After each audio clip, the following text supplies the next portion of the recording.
You know that feeling. You set these huge goals, like running a marathon or starting a Oh business. yeah, big ambitions. Exactly. And they feel exciting at first, but then just overwhelming, like you can't even start. Totally. It's easy to get stuck before you even begin. Well, what if it's not really about willpower? What if we're just like looking in the wrong place for the solution? That's a really interesting way to put it. Yeah, so today we're doing a deep dive into Atomic Habits by James Clear. Fantastic book, really practical. It really is. And his core idea is pretty revolutionary, I think. He argues that, remarkable results don't come from these massive grand gestures. Right, not from huge shifts. No. The real magic is in what he calls atomic habits, these tiny, tiny little behaviors. Things you almost don't notice. Exactly. But they compound. He has that stat, right? A 1% improvement each day. Leads to, what, 37 times better over a year? It's incredible. It really reframes things. It's about consistency, not waiting for motivation to strike. And what's great is he doesn't just leave it there as philosophy. He gives you this framework. The 4 laws. Exactly, the 4 laws of behavior change. It's like an operating manual. Yeah, a toolkit. So Yeah. what's the first law? Okay, so the first is make it obvious. This is all about the cue, designing your environment. Ah, right, like putting the good stuff where you can see it. Yeah, fruit on the counter is the classic example. But it's also about making bad habits less obvious. Like hiding your phone at night, maybe? Precisely. Make the good choice the easy, visible one. Okay, makes sense. What's next? Law 2. Make it attractive. This taps into the craving. So making the habit itself more appealing?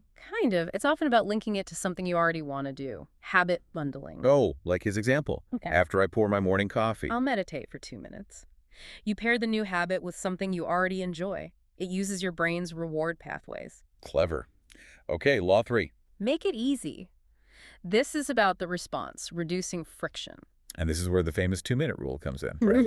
Yes. Start ridiculously small. So small you can't say no. Like, instead of read more, just commit to read 1 page. Exactly. The goal isn't the big outcome immediately. It's just to start the behavior. Yeah. Overcome that inertia. Love that. Okay, and the final law. Law 4 is make it satisfying. This is the reward part. Making sure the habit feels good right away. Our brains love immediate gratification. So tracking habits helps here. Like putting an X on a calendar. Yeah, that simple act gives you a little win, a visual sign of progress. It reinforces the loop. Okay, those 4 laws seem like a really solid foundation. But then he goes somewhere else with it, doesn't he? He does, the identity piece. Yes. This is where I think it's really powerful.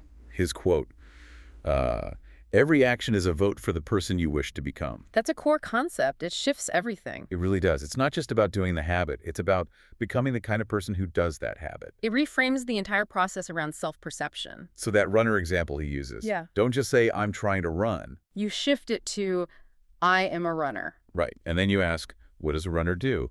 Well, they put on their shoes, even for 5 minutes. And that small action reinforces the identity. Which then makes the next small action easier. It's a feedback loop. And Clear's own story really brings this home. It adds that layer of authenticity. Oh yeah, the baseball accident. That was brutal. Shattered his face, and his recovery wasn't some miracle cure. No, it was built on these tiny, tiny rehab steps, day in, day out. Exactly. It shows that even these small atomic habits require real persistence. It's simple, but not always easy. That's a really good point. Okay, so let's make this super practical for everyone listening. What are some immediate takeaways? Well, habit stacking is a great one to start with. Right. Linking a new habit to one you already do, like after I brush my teeth. I'll journal for 1 minute, or Well. floss 1 tooth even. Make it tiny. Okay, good one. What else? Remember, environment over willpower.